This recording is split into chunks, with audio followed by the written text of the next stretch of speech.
Eve, you stupid bitch. It's true. Fruits have been causing problems since the beginning of time. Hello. I'm GOP presidential hopeful Rick Santorum. Many people in the Tea Party movement have written to me asking for me to say a little bit more about what makes me, Rick Santorum, operate as a person. And as teabagging is my favorite way of spending a Friday night, I thought that I would indulge both them and myself by talking a little bit about myself, Rick Santorum. And you can stop giggling when I say my last name. I think that I'm like many people in America, that when I wake up in the morning, I put my hair shirt on, one sleeve at a time.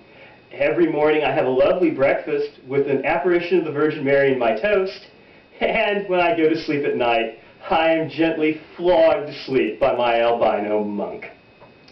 People feel that I've said many hateful things about homosexuals and blacks and women and mainline Protestants, but not evangelicals. I love my evangelical friends. Their toothless smiles, their snake handling, their speaking in tongues. No.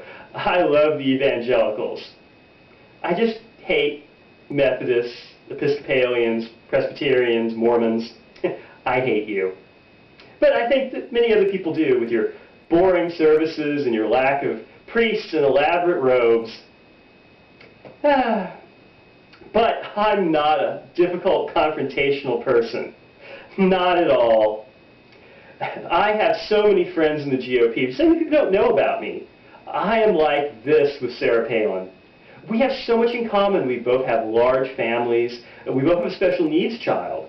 And every year, we bring our huge families together, and we have a wonderful time in the Alaskan wilderness. Yes, we club baby seals, and my favorite, we sneak up on shorebirds and pour crude oil all over them. People feel that I'm hostile to the gay community, and I am not hostile in the least to the gay community. I am only following what the Bible tells me about homosexuality. And it's not that I want to see them dead. No, I want to see them rehabilitated. I have no hostility towards the gays. I really don't. I just despise everything about them. When I think about my spirituality, well, for one thing, I was Catholic when I was still a sperm. But I had my first true spiritual experience when I was 12 years old, sitting in the chapel of the little parochial school, Our Lady of the Irrational Rage.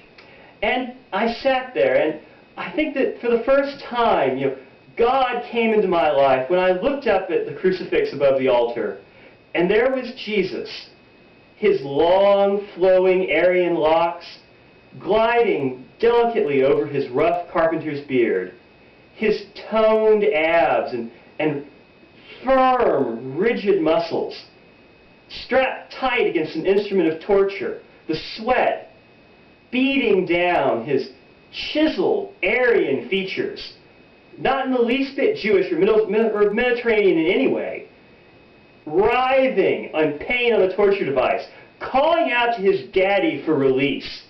And I felt a connection with God. And then Father O'Hurley came to me, and I came into his rectory. And I was with him most of the night, and I could feel the love of God penetrating me over and over until I was filled with the most divine love for God and for... it was a wonderful night. And I think that from that point forward, I had found my calling.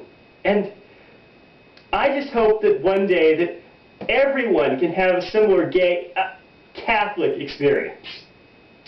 Well, that's all I have to say for now. But I just want you to know that I care about America. I want to keep it pure. And I want to get rid of all those undesirable elements. But, at the same time, I'm a family man. I have 7 children. And my wife would have had more if she didn't have a lazy uterus. Fun times with my children.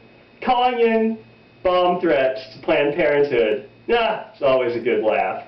Well, I think that tells a lot of you teabaggers a little more about me and what Rick is all about.